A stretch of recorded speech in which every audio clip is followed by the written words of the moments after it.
Hello. So today I want to show you something so delicious, again, obviously. It is my salmon poke bowl.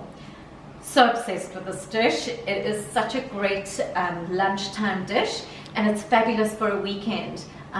Also great if you are entertaining friends. I quite like it because the flavors are amazing. Everybody is so impressed by the way it looks. So it's a really refreshing, delicious, healthy salmon bowl. So what I've done is I've already cut up everything because you really don't need to watch me slice everything up. So I've got some beautiful red Chinese cabbage here, white cabbage, I've got just ordinary sliced up lettuce, we've got spring onions, we've got fresh avocado, cucumber, carrots, and chopped up pineapple. These are little pickled radishes, and this inside here is black rice. Really delicious rice actually, and you can get it at a really reasonable price at the Chinese shops. So in fact, a lot of these ingredients, these funny little sauces and things, you can get at the Chinese shop, and it is so much cheaper than actually getting it from other places. So give that a try. I've also got some lovely pickled ginger as well. Oh, and then I've got some lovely Edamame beans, which is also a favorite of mine. You can find them in the freezer section. You literally pour boiling water over them and then just pop them. Really great. Then I've got some beautiful fresh salmon over here. And what we're going to do is we're going to make a beautiful dressing to go over the salmon. We're going to marinate that just for about 20 minutes in that beautiful marinade to get the salmon incorporating all those lovely flavors. So I'll start with this dressing.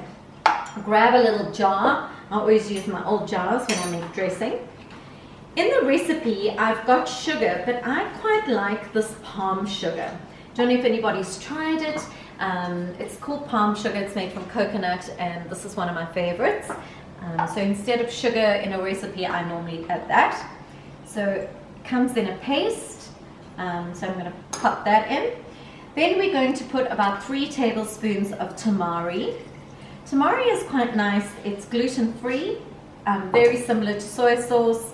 It's got a great flavor. Then we're going to put about a teaspoon of rice vinegar. See, this is rice vinegar over here. And I've got a little bit of sesame seed oil, just a splash of that. For some reason, I'm not a huge fan of the sesame oil, so I only put a very, very little bit in. The next thing is going to be some ginger. You can use fresh ginger. I'm going to put some powdered ginger in here. Just need a dash of that. And a little bit of wasabi. Now, if you're going to say, oh, the wasabi is too hot, but it actually gives such a beautiful flavor to it, and it doesn't taste so hot when it's mixed with all these different flavors. So we're just going to put a little bit of that in. Okay. And I'm just going to mix that up. A little bit of salt, just to get those flavors out. And the great thing about these jars, you just shake it up, that's all the flavors going. Right. Now you're going to pour that over your salmon. And you just let that stand for about 15-20 minutes. You can keep it in the fridge, keep it nice and cold, and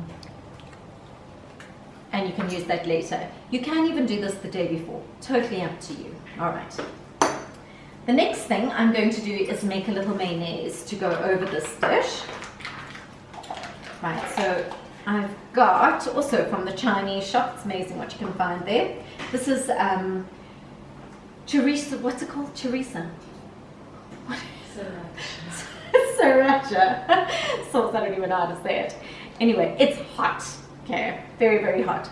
You can use a bit of mayonnaise, and then you just use about a teaspoon of the sauce, and we mix it up. This is just going to add a lovely little punch to the dish afterwards. So delish. So this is one of our favorite dishes, my daughter's favorite dish. Okay. Right, now I'm just going to be taking my salmon out, and we pop it right on top. And yes, it is raw salmon. Okay, beautiful flavors right on top.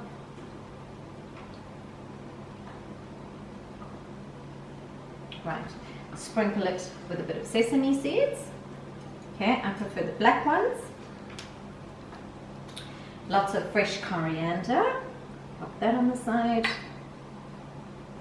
And then what you do with this is you just drizzle that over your salmon like that. And a little bit of mayonnaise on top of there.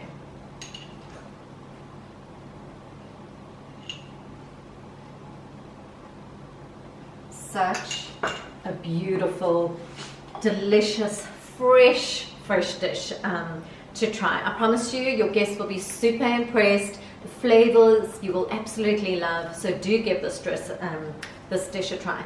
If you don't have salmon and you want to try doing it with fresh tuna, that will also work, but do give this recipe a try. Anyway, that's it from me, Christine. Enjoy.